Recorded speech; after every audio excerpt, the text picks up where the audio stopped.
Hello everybody, it's your Proftrof. We're back again with another Maxor video. This is Genshin Impact review. My money is gone. Waifu simulator.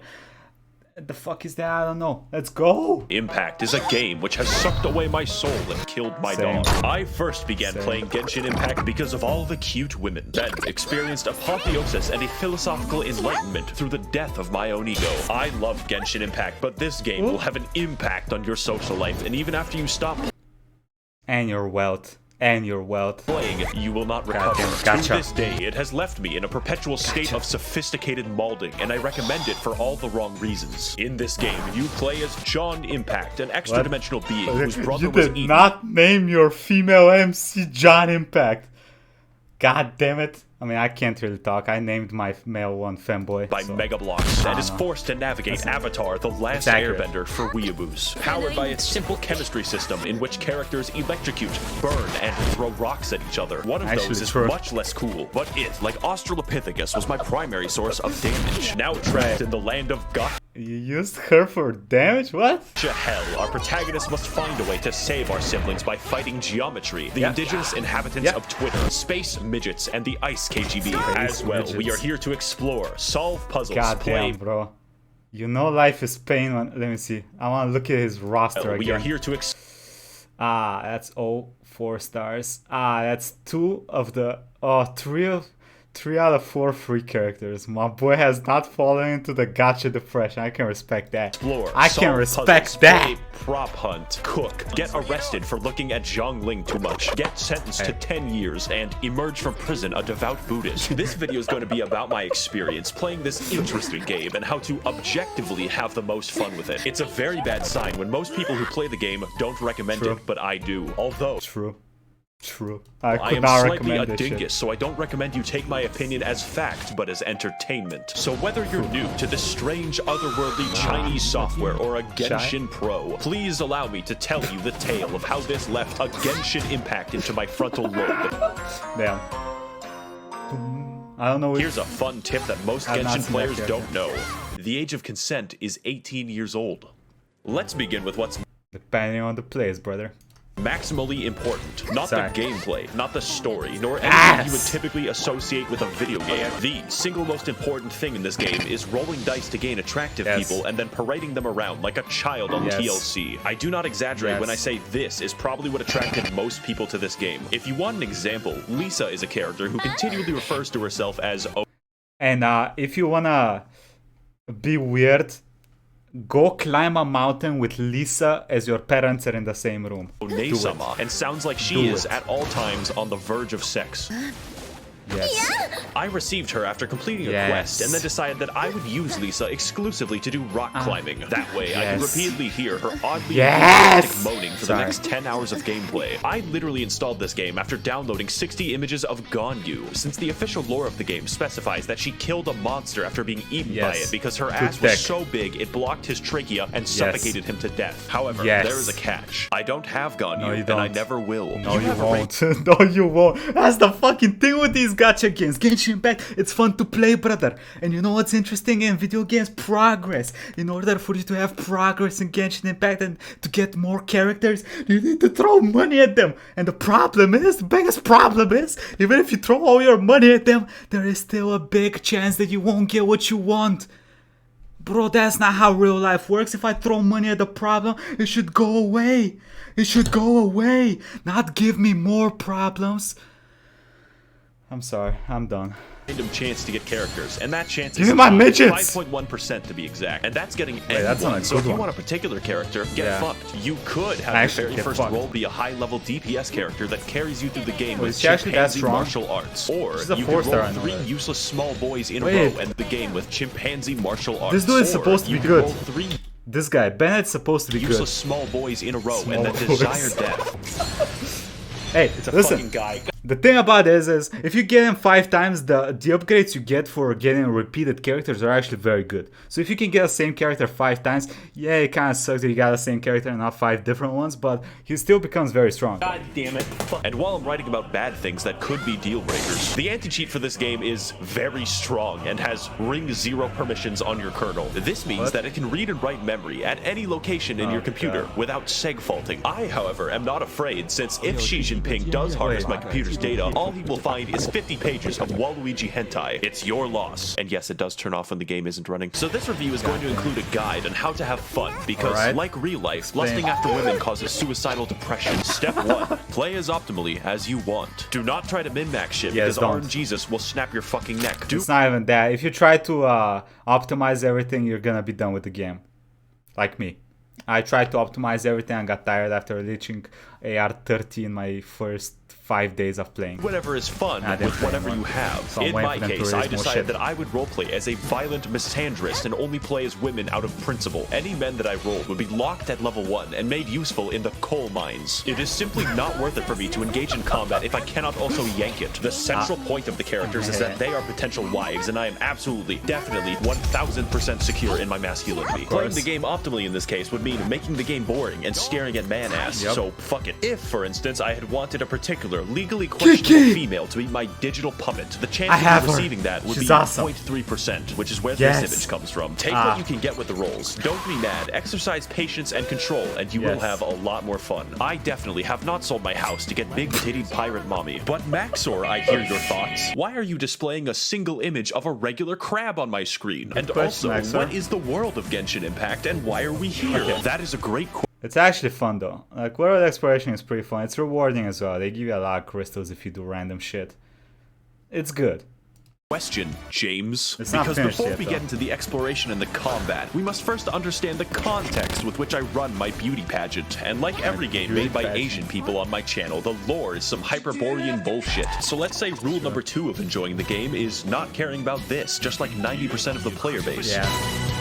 Actually true. Skip all the dialogue, baby. I'm not here. The world of Teyvat is ruled collectively by 7 gods who govern the 7 elements. Except the nature god, he's special. This came about because 2,800 years ago, there were like 80 gods or something. Then everything changed when the Fire Nation attacked. No, but actually 7 seals opened up in heaven, so literally every god fought over their power to the death. The result was the 7 gods of each element we see today, each ruling over their own nation in their own fucked up ways. Every once in a while, these delusional bastards will just give random people superpowers, like how the electricity god just gave a girl with a mental disorder a talking bird. This also includes— She does not have a mental disorder. Fish is the best.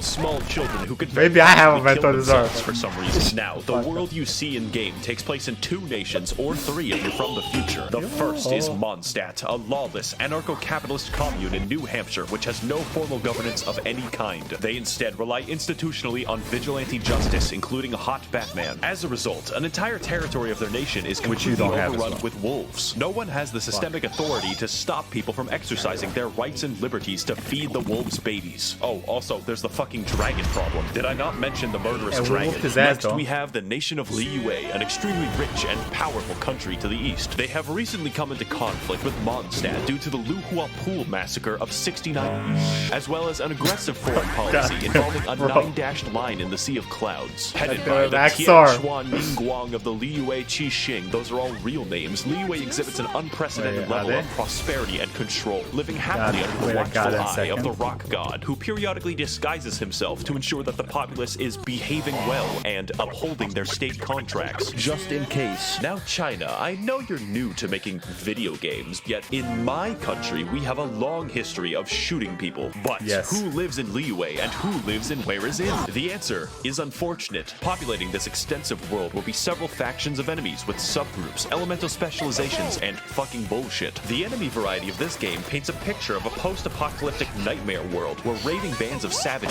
constantly destroy everything, locking humanity in a perpetual state of warfare with armies of bandits and the midget people. One of these groups is the Hilichurls, the midget people. Intelligent race capable of empathy and complex thoughts, which is why they must be destroyed. These guys make the Gombe chimpanzee war look like a fucking joke, and at no point does anyone in the— Wait a goddamn second, my boy shredded.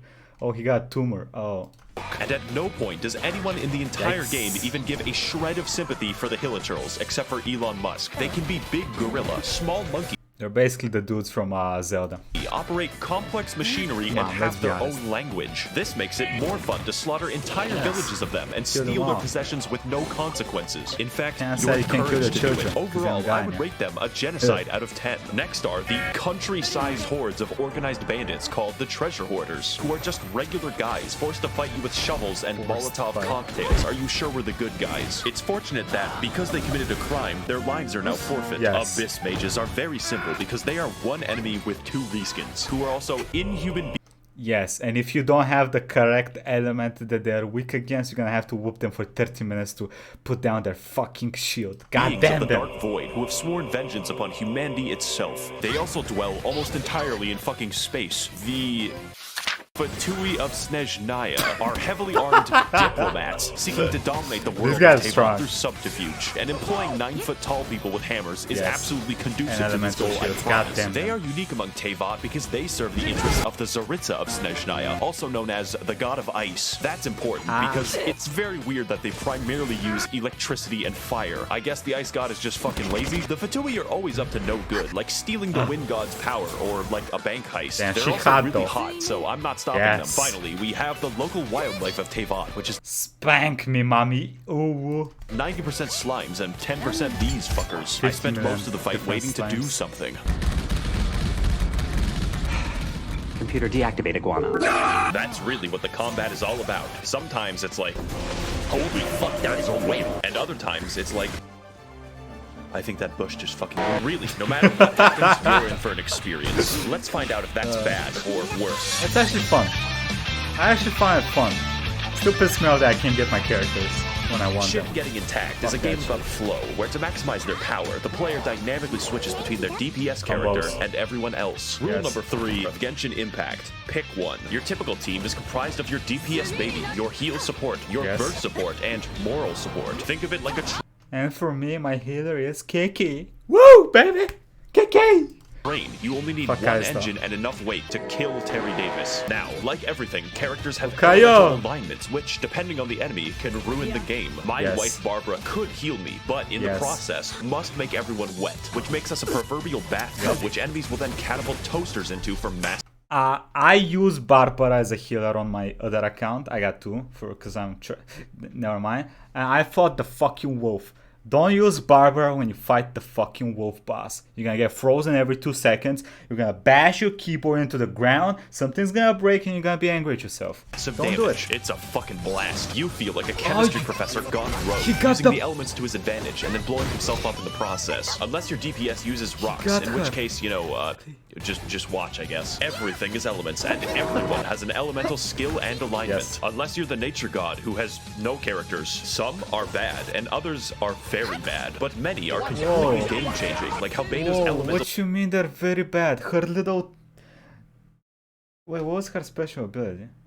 Oh yeah, she put the dough that spits fire. That's good. Skill adds a parry mechanic to the game, or how Ling Guang invalidates all ranged enemies. The combat is definitely its strength, and is an experiment in how bad you can craft your psychotic dog water alchemy, and hopefully create a moving ball of destruction strong enough to kill God. To extend this concept, every character uses one of 5 unique weapon classes, such as Mongolian, Controller Erosion, the Waiting Game, Egg Catapults, and the Speed Demon. So be careful with who you choose and what weapons that... Oh wait, no, it's random. Get fun. Now, this would all be excellent gameplay if it didn't sometimes amount to throwing 2 sponges at each other. Enemies scale to your level, and generally health is not hard to come by. So depending on your investment, some enemies could take minutes to kill. This all amounts to making a classic video game build, the tank, entirely useless. You don't need a tank because you will be switching to your DPS anyways, who is a tank against your will. Health is literally always a shackle and a curse. That is, of course, unless you're playing Barbara, whose healing scales only off of health, making her tankier than Tien. Let's go over an example party to give you some idea of the insanity that we're working with. It is optimal in most of my combat scenarios to cause forest fires by throwing a spicy bear. Why? Well, it's obvious. My DPS Beto can parry anything, which includes the heat of fire. Wait, how what? About Ning Guang, who spawns a wall inside enemies like it's Gary's mod. That's so smart, actually. Did I also mention you can invite your insane Discord stalker to play co-op with you? The combat is fully functional. Hello, Max. I made a mistake, and this isn't even going into the complicated system by which you customize artifacts, upgrade your weapon, and level your character's talents. Also, if you have two characters of the same element, they give you different bonuses in the party. I remember that if you have two wind motherfuckers, they increase your movement speed, which is very useful for when you're exploring. Because that's boring. It can be made especially boring when you have to pick 30 mushrooms to do it, but you know, here we are. That leads me to my next point. Gacha, You're gonna have to explore for those mushrooms. And that sounds bad, but it's actually the best part. Get ready for some cross-country gaming, because we literally have a lot of ground to cover. So rule number 4 of Genshin Impact is that if you see something, just go. Yes. Just go there. There's probably 15 minutes noticed at some point that this game looks identical to Breath of the Wild, right down to the UI. This is an objectively correct assessment. Yes. It's just that the game doesn't give a shit, and neither should we. Breath of the Wild was so good. Listen, that's not a bad thing. I wish there was more Breath of the Wild clones. Game developers, copy that shit. It is good. It is fun. Do it. That I wanted Breath of the Wild with more anime pussy, because god damn it, why did Nintendo make Zelda look like that? The bandits and foreign soldiers in this game suddenly makes sense when you realize it has the geography of fucking Afghanistan. It's quite the vertical place, but you're given the tools to navigate it, like your feet or your sweat, and there is quite a bit to see. So, for an example, when I first installed the game, you're flying and you're not looking up at the sky to look at her panties? What the hell's wrong with you, Maxwell? I didn't know that Liyue was in it. That's over half of the map. I was doing a quest that required a wild radish, so I naturally went hiking to find it and accidentally discovered the entirety of Ming Dynasty China, at which point I was wrongfully assaulted after being mistaken for opium. This is one of those games where you start finding chests in the wild and within 30 minutes are flying to a strange island with a man named Jeffrey. It's actually not that different to Skyrim, but this game makes Skyrim look like it's in Kansas. There is always something to do and always something to find. You would think that it would get stale, but they just keep finding ways to turn on my neurons. There is a puzzle. I just wanted the chest, which spans an entire region of the game where you have and it's fucking annoying. They also keep adding new zones. I'm pretty sure they're gonna add a new zone soon, and with that new zone that they're gonna add the electricity power for your main character, because your main character can switch elements. Currently he can only use earth and wind, which I kind of do. To climb 3 mountains. You can spend an afternoon doing that, and it's viable. There is no direction that you can go that will not help you in some tangible way, and that's what's important about exploration. It's not just pretty, it's optimal. You see the shit right here. This activates my fucking almonds. Exploring this game trains your neurons to fire at the most basic of incentives, like a lab chimp. But seriously, if you aren't yet considering the game, just have fun exploring it. Stop and smell the flowers and accidentally find China over a vegetable. I found it eventually. It took 3 hours. Now, if the review had ended here, this would be a definite recommend because the game is free. It costs $0. It cannot yank your bank. Not that I would know. But I must warn you that there are some serious drawbacks besides the fucking Chinese surveillance state that you have to install, so it's time to give you the final tools and rules that you need to enjoy this game. Don't throw money at it, or Regula numerus quinque of Genshin Impact is just, please God, use the resin every day. So to explain that, you have to understand that this game works by mostly giving you what you want when you seek it out. Unless it's crit damage. So you don't end up mindlessly slogging for 10 hours a day for a single goddamn Warframe chassis. But there is a catch. When it comes to grinding, there is a clever way to make sure that you can't trivialize the entire game, which is that the game just stops you. You expend resin when you kill. One of the dumbest mechanics ever. They don't let you grind as much as you want. Bro, time already limits us in our grind. Why are you limiting us as well? Game, stop. Want money, want XP, want artifacts, want to live, want to see my daughter again. Pretty much anything. And if you have no resin, well, wait. God will collect his existence tax and you will fucking pay. Even if you live in Mondstadt, the IRS is an eternal fixture of the universe. And although it's nice to have fair guarantees for artifacts, it has the unique side effect of stopping the game from being played. You get 160 a day, and for reference, you spend 40 for boss loot, so good luck. And if you thought that was bad, that's okay though. You can beat the bosses only once every week or month. I don't remember exactly, which is stupid as fuck as well. And get ready for rule 6, which is you gotta do the daily quests. We Genshin players are always hard at work on the daily dopamine farms, putting in that grind so that we can have a 4-star object every 20 days. It really makes a man wonder why we bothered with making murder illegal in the first place. Thank you, Kane. This game can give you a lot if you decide to commit yourself to it, but if you don't, you will be scraping for crack crystals in a back alley, maybe make a YouTube video. That alone is probably enough to discourage most people. I thought I was going to be one of those people until I realized that I liked the game. Stockholm Syndrome is actually cool. And for our final rule, you don't want to play with English voices. Set it to literally any other language except that bad, English. though. Now, the voice work isn't horrendous, but it doesn't sound like the dialogue was actually written for English, and the translation is fucking hilarious. The wolves frighten him so badly that he's paralyzed with fear. Well, that's funny though. Everywhere, By the way, and haven't seen it. if you're listening to that dialogue, what you doing, bro? Skip everything. You gotta get them gems for Rose. That's life. So do what I do and play in Japanese, then switch the game to Chinese whenever you're in Liyue for maximal immersion. 感受到盐的元素力了吗？ Dear Mr. He showed John Cena. Please send missiles to liberate my country from the yoke of that's capitalism. hilarious. Now that you're armed with what you need, should you play the game? Only if you have self-control. It's not worth it to spend money on the game. I'm serious, and that's why you should give me your money so I can spend it responsibly. Remember, the game is free, and so is the porn. I would like to thank the kind Chinese billionaires and international arms dealers of the Maxor Patreon. Okay, I'll stop here before you give me clap for some shit by China. God damn it, Maxor. Game is very fun. It's fun, but it's not worth it to actually throw money at the game. Like, you get such small amount of rolls, and the percentages of you getting what you want are so little that there is no point in it. So when you go into this game, you gotta know that you're not gonna get what you want to get. That's pretty much it. That's the reality of the situation, which is very sad, but it is what it is. Anyway, we got a new Maxrow video, so I'm happy as fuck. What y'all think? Y'all enjoy your Genshin Impact experience? Let me know in the comments. And yeah, that's about it. Quick thank you to the YouTube members and Patreons. Thank you all for the support. I appreciate you all. And if you want to see more Max reactions, by the way, playlist is up here. Okay? Anyway, I'll see y'all next time. Bye-bye, everybody. Have a nice day.